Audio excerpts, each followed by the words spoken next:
we were doing these 24-hour pop-up art parties where we'd make posters. We'd have 8 to 12 artists put in work around a theme and just have these, parties. And most of them actually went from 7 p.m. on a Friday to 7 p.m. on a Saturday. Amazing. All night long, there'd be people there. and those started to really take off around the time Jane was starting to think about Flourish.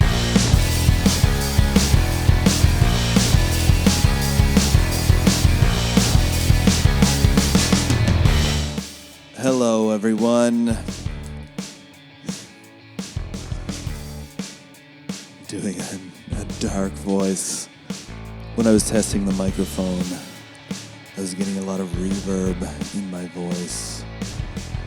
Maybe it's because I was listening to this interview, and Stefan is kind of a laid-back talker, but I was just really enjoying the sound of my voice with the reverb. Now that I've got the theme song in the background, it doesn't have the same effect. It's a very gray and foggy day here in St. John, New Brunswick. This week I'm talking with Stefan Westner about a festival that he co-curates, puts on, called Flourish Festival, that is happening in Fredericton this coming weekend. I'll be playing there with my band Valerie on the Saturday night, April 27th, whatever it is, at Wilzer's Room, sometime around 9. I can't remember the exact time. Really fun festival. I went up there a couple years ago with Buttes. I caught up with him while he was in town for Quality Block Party this past weekend, which was a local festival. Really great time. I was really impressed with it. It was my first one. I didn't really know what to expect.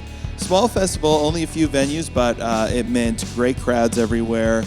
Super affordable. It's $25 for a weekend pass.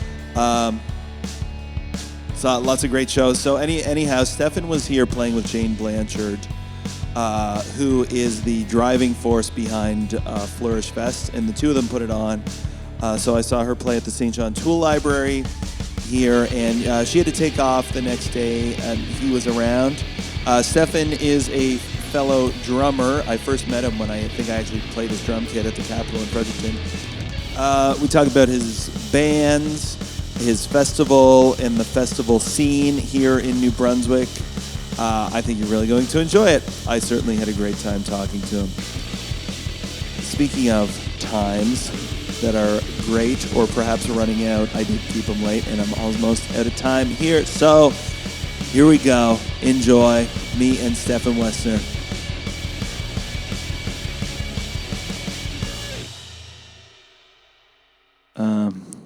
Recording. Stefan Westner, how are you? Very best. How Good. are you doing? Glad to hear it. I'm pretty good. So I'm checking here. I believe you're microphone 1. I'm microphone 2. Okay. All right. So we're hanging out here in my living room in St. John, New Brunswick during the weekend of Quality Block Party. It's very nice. Yeah. Beautiful view of the fog at the window. It's so foggy. Yeah, we were attempting to look at the refinery earlier, which I described the beautiful view of the refinery from my, I don't know, back porch, I guess you would call that, maybe? Fire stoop. Deck. Yeah, fire escape. Yeah. And you can't see it. It's that foggy. Yeah. And Stefan is here in town because it is Quality Block Party this weekend. You were playing here last night with Jane Blanchard. Correct. Mm-hmm. At the Tool Library. Yeah. Which was awesome. Yeah, it was really cool. I was really pleased. I was like, I don't know if the weather had got me down or what, but I definitely, before going down there last night, just was not in the mood to leave the house and just thought it might be, an early night and wound up being a great night. Yeah. Yeah. I've been outside. I've peeked into that space before, but being in there with all the tools and the wood smell, like the cedar sawdust in the air and everything, was awesome. Yeah, I saw maybe it was even on the event page for the show. They said that it was St. John's best smelling venue, Yeah, that checks out. I second that. Yeah, and I thought that like musically it was like a good kind of vibe for the sort of time of day. Certainly for my mood. Mm-hmm. Yeah. Yeah, nice kind of start to the quality weekend. Yeah, totally. Ease into the evening, ease into the festival. Yeah. Have you played Quality Block in the past? Mm-hmm. Yeah, I think this is the third or fourth. I've played now 3 times with Jane Blanchard. So I think once at Five and Dime, and maybe I'm making it up. Maybe there was another one. I'm not sure. And then also with Graham Kennedy. So I think that's it. Cool. But yeah, I think I've gotten to almost all of them. I mean, there's so many spin-off Quality Block Party events. It's hard to say whether or not I've been to all of them, but I definitely haven't. But I've been to most of the main festivals anyway. Right. It's kind of funny that way in terms of like, this is only the second one that I've been to. The first one being the one they ran in tandem with the ECMAs a couple of years ago in St. John, mm-hmm. which I guess is probably the first one. I think that was it, because it was kind of if I remember correctly, a no-case festival, essentially. Yeah. All the non-ECMA sort of bands, I guess. I don't know. Totally. Yeah. But I think that like the no-cases are a proud and important part of mm-hmm. the ECMA thing for sure, which itself has kind of like grown and shrunk over the years. But I remember the first bunch of them that like my old band Glory Glory, our first show, which was as Glory Glory Man United, was actually a ECMA no case, mm-hmm. which we played with B.A. Johnston and Phil Clark, who was going as AV at the time. Oh yeah, is now Jaguar Knight. Yeah, amazing. Was that in Halifax? Or? PEI. And PEI. Yeah. Yeah. Okay, I remember. I wasn't at that one, but yeah. But I always, to me, maybe as I've gotten older, it's shifted a little bit. But to me, that was always more the thing that I was interested in going to anyway. Mm-hmm. Yeah. Yeah, I've done the industry side of it for sure. With various, like, especially David in the Dark and through Flourish as well. But it's a lot of fun to go to those things, kind of duck in and out of the bigger shows, and then, find the punk show down at Claude's house in Moncton or wherever, and totally kind of rage for a bit or whatever. Yeah, like the party that you're like, whoa, you just found out about it. It's like a secret, and then you get there and the place is packed. Mm-hmm. Yeah. Or like the Forward Music one at ECMAs in Halifax last year. They had like a tequila party for Cinco de Mayo or something like that. Where was that? That was pretty wild. Across from the Seahorse is their office. Oh, funny. They had a great party at their office. Yeah. Oh, I didn't make it. I didn't know about it, but that's a good time. Just kind of ended up there. Yeah, and I mean that's a cool part too. The nice thing about all those things is they concentrate everybody in one place. Yeah, absolutely. Mm-hmm. That's what I found even as a band, because we hit that point with the Nova Scotia Music Weeks, the ECMAs, where you often wind up spending more than you make attending these things. Yeah. You get a hotel room, take a couple days off work, and you're there. And it costs to apply a lot of the time, I think. Yep. I think the ECMAs have relaxed that at this point, but it used to be really expensive. Well, and because you need a membership, and then you have to apply per category of award and stuff like that. Yeah. For the most part. Music New Brunswick now, if you have a membership there, it comes with an ECMA membership, I believe. Yeah, they've done that with all the provincial ones. Okay, yeah. Which I think is a good move on their part. Totally. Because I know certainly for us, it got to the point where like our Music Nova Scotia membership, we saw the value in that, but to get an ECMA membership on top of that, unless you're at a certain sales level, mm-hmm. there didn't really seem to be a point. Yeah. But the thing that we always found about it is like you second guess it until you get there and you're like, oh, all our friends are here. Yeah, totally. Yeah. Yeah, I think actually this ECMAs will be the first one in 2 weeks that I won't go to for a while, just for, various reasons. But it's kind of a bummer. I didn't really think about it until just last week, and I was like, oh yeah, I'm not going to see all those faces that I usually see maybe twice a year at these conference events. So. Well, and I found too, like musicians, like just certain bands, I just don't cross paths with. Like a lot of people, like if I play shows with them, that's my favorite way to see other bands. Mm-hmm. Even like I was talking to somebody about this earlier today, but we were also talking about that Winter Sleep show in Fredericton a couple of weeks ago, where like I love going to see music. As I get older, I don't love hanging out in crowds. Right. But like having the backstage pass and having the like green room to escape to is really nice. Oh yeah. But there are certain musicians that I am not like. I'm not in that world. I'm not going to play shows with. So festivals are nice. Mm-hmm. So speaking of, you organize a festival. You co-organize a festival, mm-hmm. which is happening next week. Yes. Flourish Festival. How's that segue? Was it smooth? It was good. Yeah, I liked it. I sure do. Myself and Jane Blanchard, who I played with last night, we run Flourish Festival. So I guess I have questions about how both started. Have you and Jane been making music together for the same amount of time as the festival? Or what came first?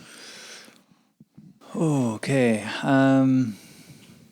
I think the festival started before our project, which is, it started as a side project. So Jane and I have been playing, we've known each other through the Fredericton music community for a long time, and seeing each other at shows and stuff. But after starting David in the Dark, I played drums in David in the Dark, and Jane was playing keys. And obviously got closer after starting a band.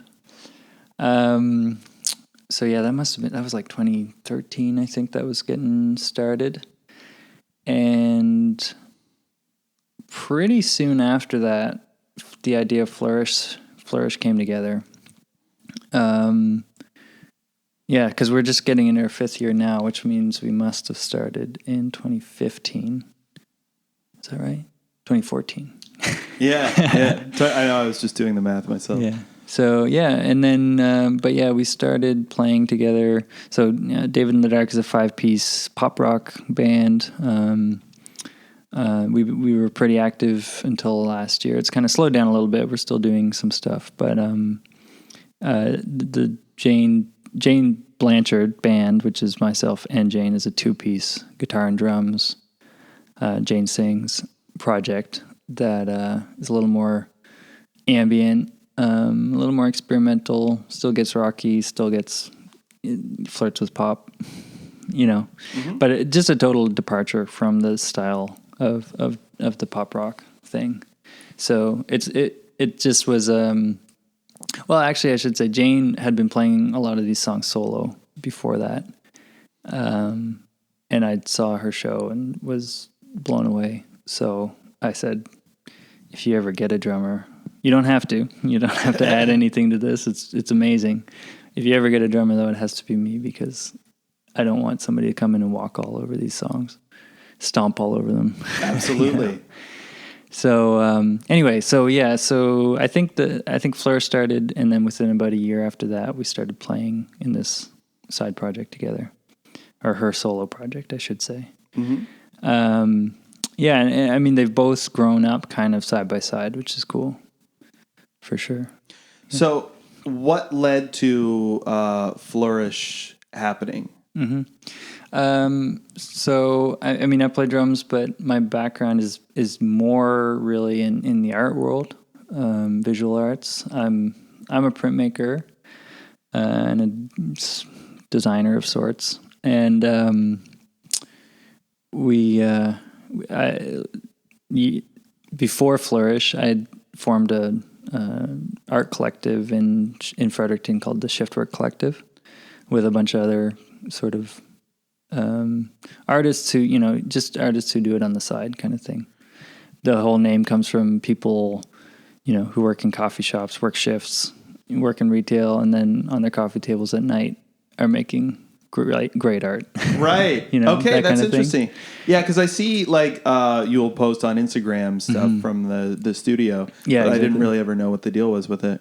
Yeah. It's just a bunch of friends that got in contact and wanted to make these art shows. The problem is if you're doing that kind of thing, it's really hard to get enough artwork together to put on a show or to approach a gallery. They want to see sales and they want to see series of work and huge big bodies of work before they kind of commit to you kind of thing. Right. Yeah, and often over the time, even if you go to a gallery show, you're seeing somebody's work from, over the span of years, sometimes decades. Mm-hmm. Yeah, exactly.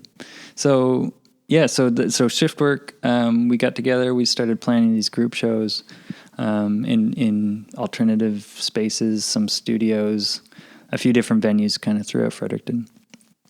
And we were doing these 24-hour pop-up art parties where we'd make posters. We'd have 8 to 12 artists put in work around a theme and just have these, parties. And most of them actually went from 7 p.m. on a Friday to 7 p.m. on a Saturday. Amazing. All night long, there'd be people there.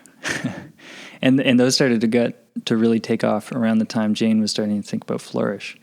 She actually used a project in her program at Renaissance College in Fredericton, which is a branch of UMB, she used the Flourish Festival as a way to do this independent project. That's how it started. Yeah. She we had been playing in a band together at that point, and she wanted to, she came to me to help organize it and because it was the whole, right from the start, we wanted to do art and music together. So yeah, so that's kind of where the idea started, and it just kind of snowballed. So just so I understand, you say the festival started as a way for her to get to do what she wanted to do for school? Yeah, exactly. So I know it's a little confusing, and she would do a much better job of explaining this than I would.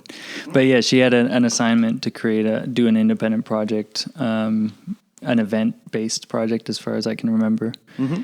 And through, I guess probably from being around the studio, seeing what we were up to, and then also the Shifty Bits cult, which was a super. They also organized a festival in Fredericton for a long time, right? Kind of a punk circus vibe, yeah, and totally DIY, big inspirations to all of us, and very connected to both the Shiftwork Collective and the studio, and now Flourish.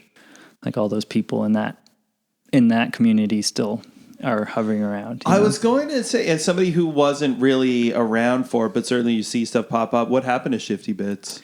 Shifty Bits cult was based around motherhood, the waking night, maiden names, Keith Hallett, the kind of core group of bands and people running it. They did it for this circus for 5 years, and the last one even had a 2-part element where there was one weekend in Fredericton and the next weekend in Montreal. That was really cool. I remember that. So it was a huge project, and Motherhood were definitely, the band Motherhood were the kind of main anchors of a lot of it, and driving, and Penelope Stevens especially, the driving force behind a lot of it. And so as Motherhood was growing and they wanted to be on the road more, it got harder to organize, and the other bands as well. There's so many people involved. Yeah. So it just got unwieldy, or in terms of it was holding back some personal development, from my understanding. Totally. For the individual projects in the cult, so they had a funeral. Oh, nice. For it. They killed it.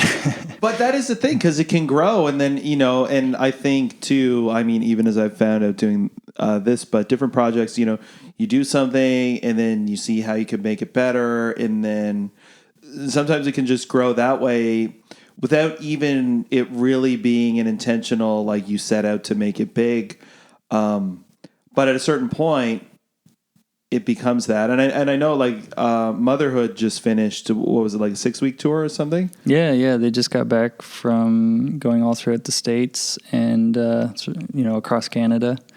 They put out an amazing record a few weeks ago, and they're heading, across the ocean and back to the States again this year, and just really driving hard. And I helped out in the latter years of the Shifty Bit Circus, and we started 10 months out, Right. And they really went all out on creating these huge installations. Like one year was a circus theme, and we had huge circus props, like the clown with the teeth you knock out. Wow. That we all made ourselves out of trash, basically. Right. And one year was based on Dante's Inferno, the 9 circles of hell, or however many. Jeez, I should know that. I've studied philosophy for a bit.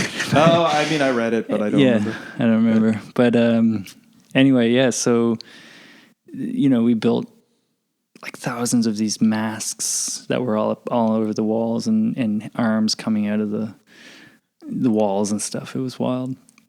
But yeah, it was something that we worked on all year. And them, Kaylee wow, that's a throwback. Penelope Stevens and Motherhood.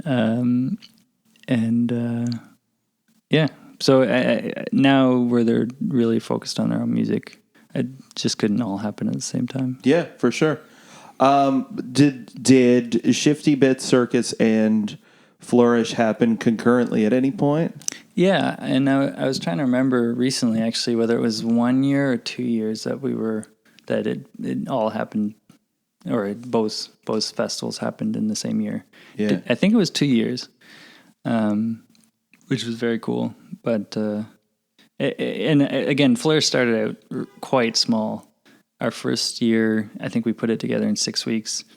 All, no budget, no even idea of a budget. Mm-hmm.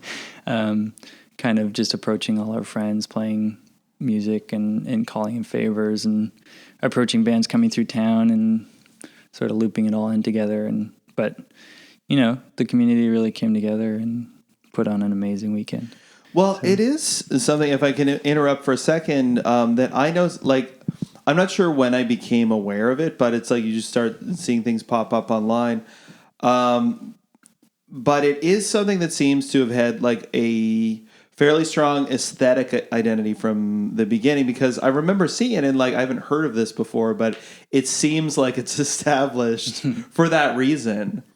Or at least like there's a logo, there seems to be a sense of what they're about. Even if I'm not entirely sure what it is, I can see like it seems to be figured out to some degree. Does that make sense? Yeah. I mean, once we had the name, which you'd have to ask Jane for the whole backstory on that. But once we had the name, and being a spring festival, kind of kickstarting, being right at the start of all the spring and summer festival seasons, all that kind of helped shape the vision of it that we had. And again, that plus all the people the work they were doing. It just kind of it ended up in this identity mm-hmm. that we were really happy with, and that we have we've steered, but it really came together. And and I mean I have to give credit where credit is due. Jane is really like the driving force to get it off the ground. I certainly help and do everything I can, but it's her vision from the start. Right. Yeah. Cool.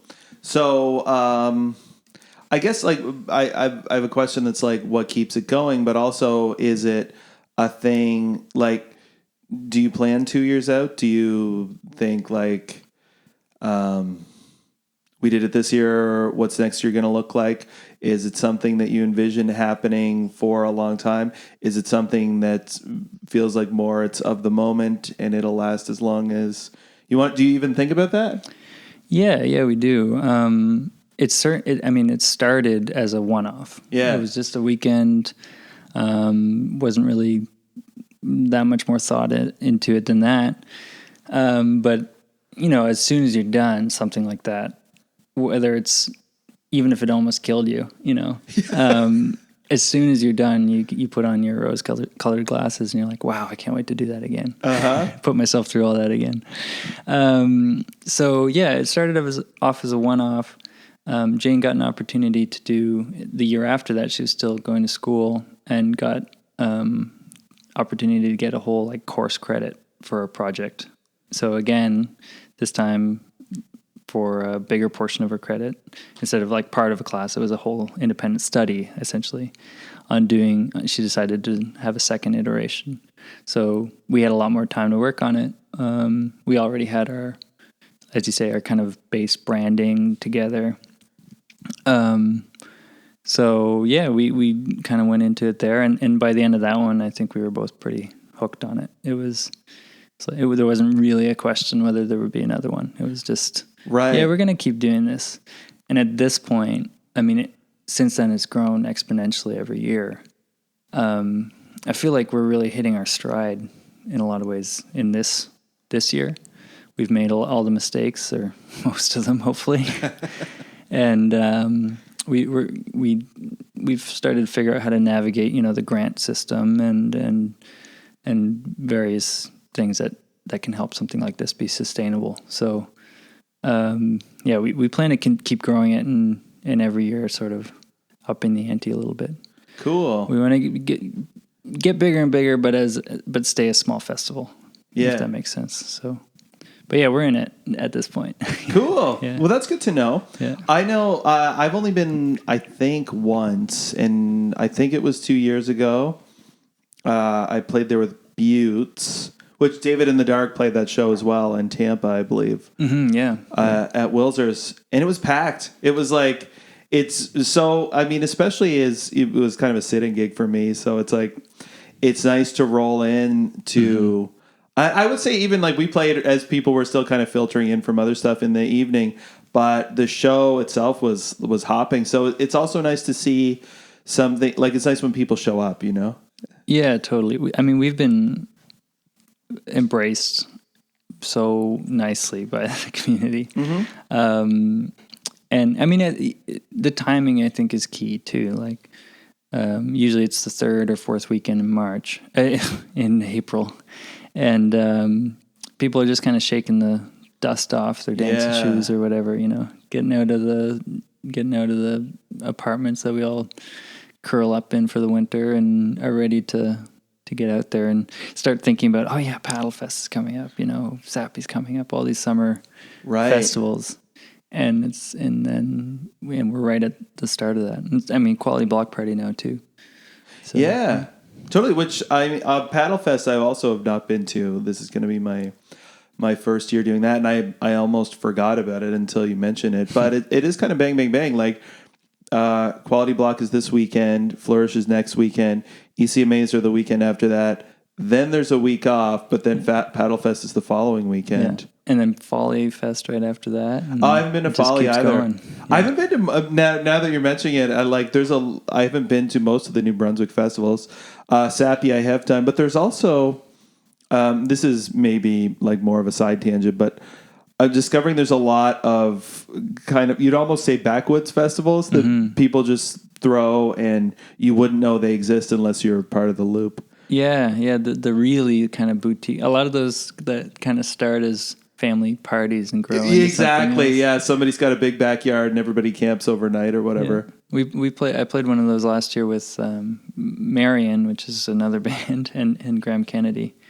So two of the projects I play with, and Floodstock and Cars, New Brunswick. Oh wow! Just near the Avondale Ferry, if you know where that is. I don't. And it was great. It was again started as a family party and became this mini boutique festival, 1 day festival. Okay, but it was great and it was awesome. Yeah, cool. Yeah, I have heard of Penobstock, which it's like a punk festival, right? I think so. Yeah, Sean Boyer told me about it because he plays it. And there's one in Pokalogan. Yep. Yeah, I can't remember the name of that one. But Yeah. Oh yeah, I mean there really is. I mean New Brunswick's rife with really amazing things going on. It's hard to get to all of it.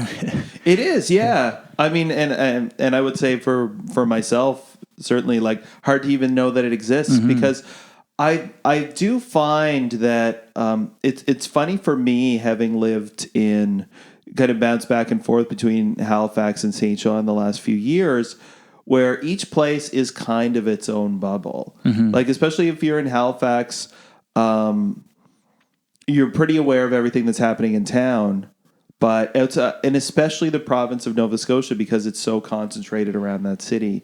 There are other centers, but it's more spread out, and most of the activity there happens in Halifax. And you kind of outlying areas like the South Shore is nice during the summer. But like Sydney's 5 hours. Yeah. Yarmouth is 3 hours. Amherst and Truro.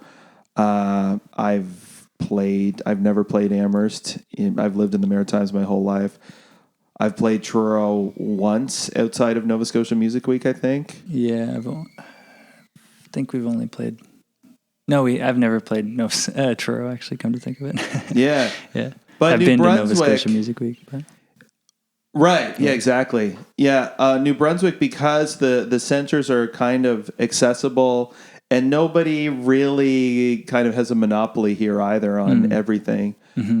I would say like Fredericton by turns is the most hopping place, but like Sackville's got its own thing.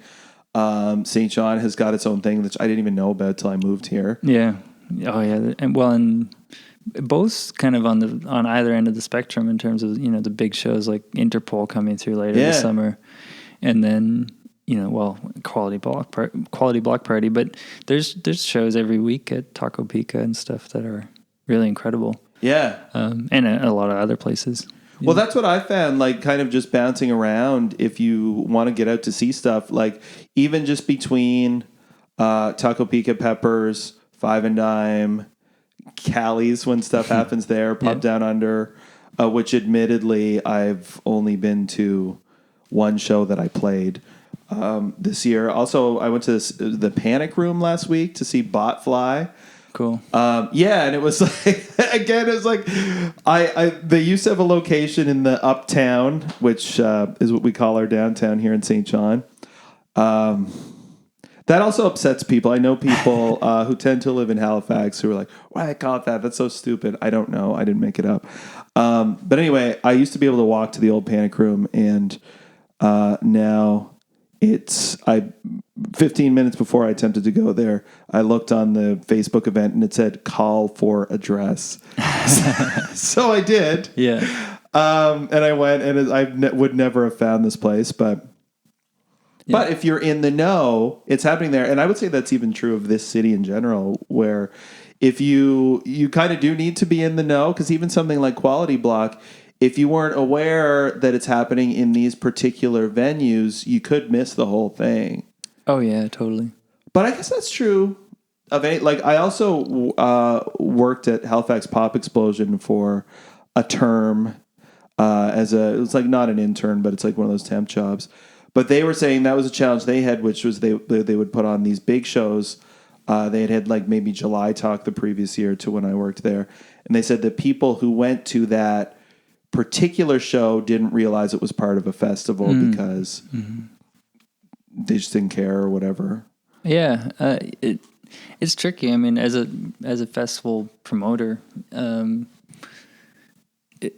it's funny what people kind of don't pick up on in a lot of ways, or it seems like it's so obvious that there's all these things going on, but there's tons of people that have in Fredericton that have lived there the whole time the festival's been going on, have no idea what it is or if it even exists or what, know, or have never been to the Capitol or. That's a funny one all to this me, stuff. especially because to me it's that, the Capitol complex is my home. Yeah. I'm there at least once a week, if not at times 4 or 5 nights a week.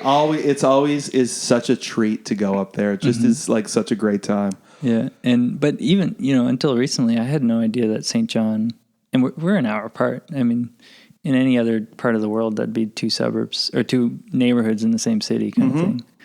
And I had no idea until, really quality, getting to meet people down here, what was going on. I don't know if it's just we're so small that we forget that we need to like bring other people in, like, because it seems like everyone should know about everything anyway, because that's how it is in a small town. Totally. And if you're in it also, I think that like you make it your business to know about things happening. But then you're not like turning around and advertising that to other people necessarily. Yeah, it's like once you find it, you're so excited and you start digging, but it's hard to remember that not everyone has found it or like caught a whiff of it or whatever. Yeah, but, totally. Whatever it takes to kind of get you into the scene or whatever, Yeah, I mean, honestly, that's what I thought when I moved to St. John initially. I was like, I've heard of the band Hospital Grade from St. John. I haven't heard anything out of them in several years. So I don't know if there are any local bands or if there's a music scene. And then I moved here and I discovered that there actually is a pretty vibrant local scene. But the people in those bands, they all know who each other are. They've got their own networks. They are as likely to go to Montreal as they are to go to Halifax, kind of geographically. Yeah. So, and there's been a big push in recent years, and Shifty Bits Cult definitely, I know, was making a concerted effort to reach out to St. John, and bands like Little You, Little Me, I remember, and Right Shitty, and I feel like there were a couple bands that turned up from St. John. It was kind of like, oh, this is cool. Yeah, I know. Like, where'd these guys come from? Or David R. would be another one. Like, just, it's kind of like, oh, there's something going on down there. And then all of a sudden there was this kind of explosion of back and forth where before that it seemed, anyway, to me that there wasn't any kind of interaction. In fact, there was more of a rivalry. Yeah, I get that a lot too. Well, I would say when moving here from Halifax, the most negativity I got from about St. John was from people who were from other parts of New Brunswick. Yeah, it's weird. And I mean, again, it might be coming back to that small town mentality, but I remember falling into that stuff too, like talking shit about the other towns. Oh yeah, I mean, as you do, cities in New Brunswick, but I think fortunately there's been a few different people and organizations and bands at the end of the day that have really tried to bridge that. I know Moncton too, Moncton and Fredericton was always a big rivalry, and there's been a few bands that have tried to cross, the geographical divide, but also like the Francophone Anglo divide. Yeah. Like the Hey Babies crew and the Les Hôtesses de l'Air. Yeah. It's just like it's the most rock and roll band ever if you don't know them, but that have really like made an effort to reach out and cross that divide. And it's been great to see it breaking down a little bit. Cool. And it's like we're all from New Brunswick.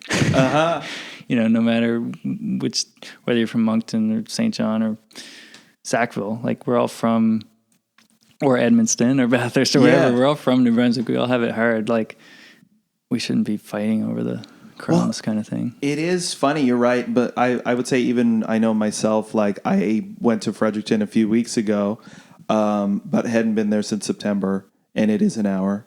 But I will also say, like, I'm from PEI, and those rivalries exist there too. And it was, when I was growing up, I was in the middle of a Tyne Valley and Summerside rivalry, which, who cares about that? And it's like Summerside and Charlottetown also have a rivalry, and I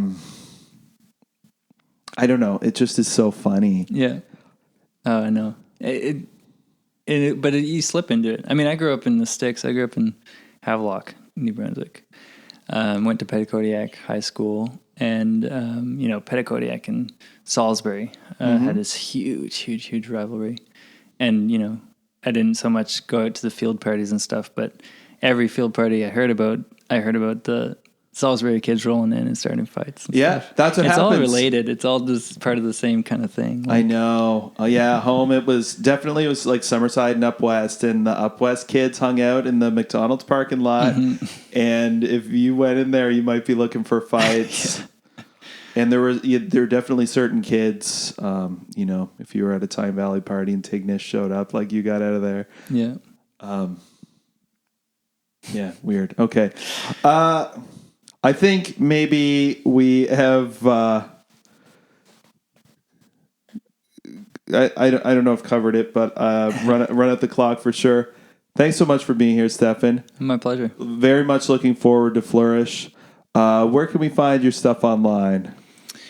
Flourishfest.com, flourish-fest.com will get you the whole lineup and of all the installations and all the music happening at Flourish Festival.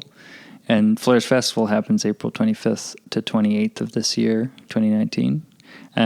Usually the third or fourth weekend in April in Fredericton. So you can find out a ton of stuff there. Most of the projects I'm involved in kind of hover around it. So a quick list off the top of my head would be David in the Dark on Bandcamp, Jane Blanchard also on Bandcamp, and let me see, quick. I'm in a new band called Marion. We'll be playing around a lot this summer. How do you spell Marion? Marion, Marian. Flourish, Paddlefest, Folly. Yeah, not Folly Fest. Anyway, but we'll be around. Yeah. we'll be in your town soon. And then Graham Kennedy's an amazing artist. I'm not on his records, but you should definitely check them out. Graham, Graeme Kennedy, is on Bandcamp as well. And I occasionally play with him, so you should check all those out. Cool. I do have one final question, which I just forgot to ask earlier. Sure. If people are interested in getting involved with Folly Fest, is it a handpicked kind of curated thing, or Flourish? is it? Yeah. Sorry. Yeah. Yeah. I get it. Yes. Or is it a kind of like? There's not really a submission process, is there? No, actually there is, both for art and music and, any kind of thing you want to do. We generally open up submissions in October. Okay, really? And we listen to or look at every single one of them. Do you get a lot? We get a lot, yeah. And more and more as we grow. But yeah, we look at every single one of them. We definitely spend all year with our ear to the ground. I mean, being on tour, meeting people, in any of the various bands we play in, I'm always keeping an eye out, and Jane too, on what's going on, So I'd say it's something like 60-40 handpicked versus applications, cool. Something like that, or connections, through bands that come through often will connect us with people they like to play with, or that they think would fit the vibe. Exactly. I will say, definitely spend some time figuring out what that vibe is. Yeah, 100%. We're a big small festival, and a discovery festival. We do try to be finding new sounds and new things. So, but yeah, anybody should feel free to send us an email, send us an application, and like I said, those usually open up in October. Cool. Mm-hmm. Good to know. Yeah. All right, man. Thanks so much. Oh, my pleasure. Thank you. All right. And we will do this again at some point, because there's more backstory I'd like to get, but that's all you get for now, folks. Right on. Part 2 to follow. All right. Big thanks to Stefan for being here. Good one, right? I enjoy talking about this small scene, or as you heard, collection of scenes we have here in the Maritimes. Always best to find out about something to somebody who's in it or done it. So I'm very much looking forward to Flourish Festival this coming weekend.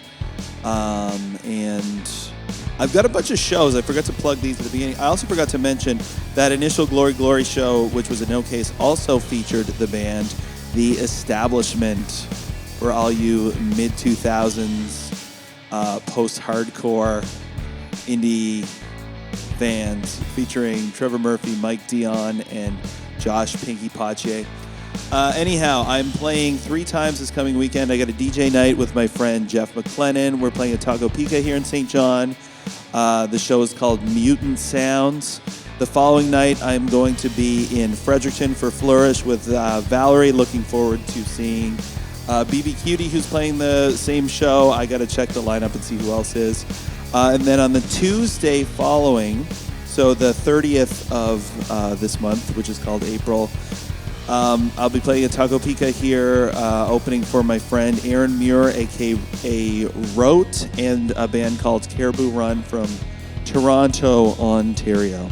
That's Tuesday the 30th, and that's going to be my solo project, Beach Chair.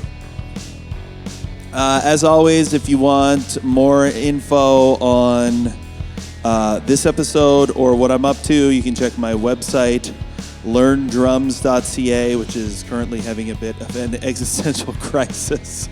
If you follow me on Instagram, I think that's good, though. I think it's healthy. Okay, until next week, thanks so much for being here. Bye-bye.